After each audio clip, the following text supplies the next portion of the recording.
Support ako sa inyo, ha? Sige. Bye-bye.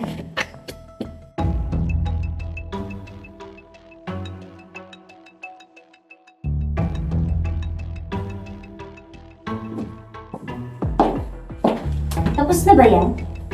Kailangan natin maibalik yung phone para hindi makahalata si Malaya. Kailangan ba talaga natin gawin to? Bakit? Nakokonsensya ka na ba? Kasi, may gusto ka na sa kanya.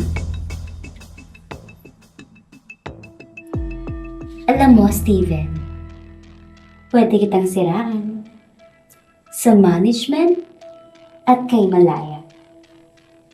Mawawalan ka ng trabaho at pati mama mo, damay. Hindi natutuloy ang gamutan kasi wala nang pera.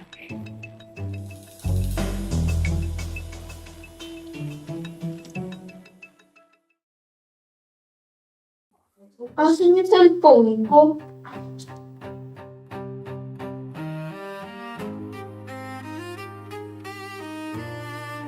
Napansin mo ba yung cellphone ko? Baka kung saan mo lang naipatong. Wala dito.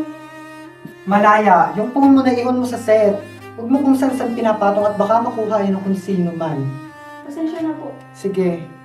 Ikaw talaga, ang bata-bata mo pa, makakalimutin mo na Malaya. Be, ba't parang nag-iba yung pangalan ng YouTube channel mo? Hindi ko mabuksan yung YT channel ko. Be, baka nahack ang account mo.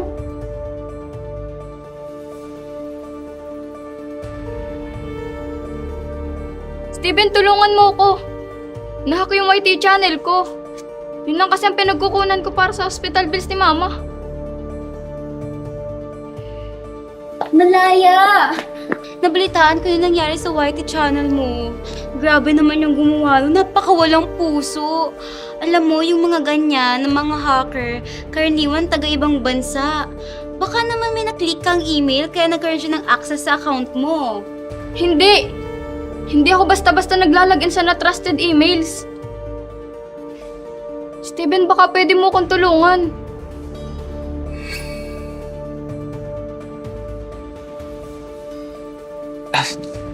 Pasensya, Malaya. Pero hindi kita matutulungan. Hindi naman kasi ako teki na tao. Alam mo, Malaya, kung ako sa'yo, gagawa na lang ulit ako ng bago. Magsisimula na lang ulit ako. Hindi pwede. Dugot pawis ang nilaan ko para sa channel na yun. Stephanie, Steven, tawag na kayo ni Derek. Ah, ganun ba? Malaya, una na kami ha.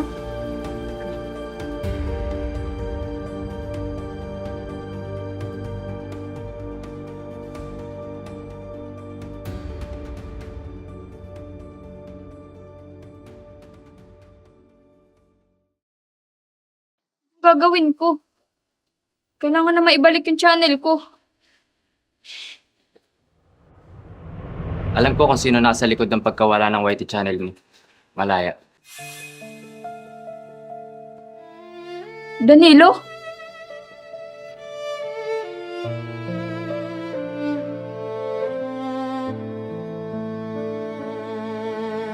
Di ko akalaing darating ka. Parang liwanag sa gitna. Sino? Nandito ako sa dilim ng alaala. Nagmamasid kahit di mo na makita. Hawak ko pa rin yung pangakong binitiwan mo kahit wala na ako.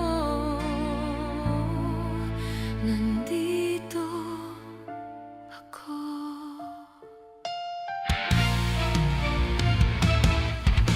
Ang bawat araw parang walang hanggan sa pag-asang